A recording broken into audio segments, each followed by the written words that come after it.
জাতির পিতা বঙ্গবন্ধু শেখ মুজিবুর রহমানের ১০৪তম জন্মদিন ও জাতীয় শিশু দিবস উপলক্ষে আয়োজিত শিশু উৎসবের উদ্বোধন হয়েছে। শুক্রবার বিকালে কক্সবাজার সমুদ্র সৈকতের কবিতা চত্বর পয়েন্টে এই উৎসবের উদ্বোধন করেন বাংলা একাডেমির মহাপরিচালক জাতিসত্তার কবি নুরুল হুদা।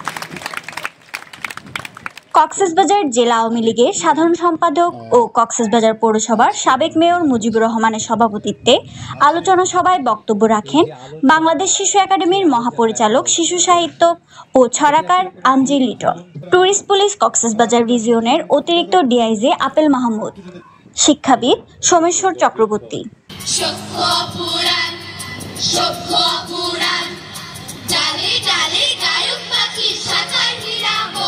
আলোচনা সভা শেষে শুরু হয় সাংস্কৃতিক অনুষ্ঠান।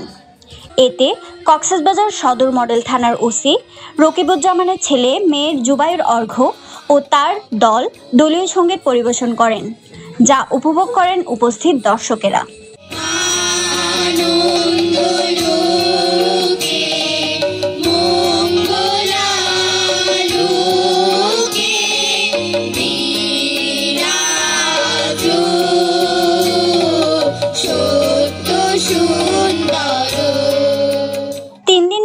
এই শিশু উৎসবের আয়োজন করে শিল্পবৃত্ত ও বিদ্রোহী।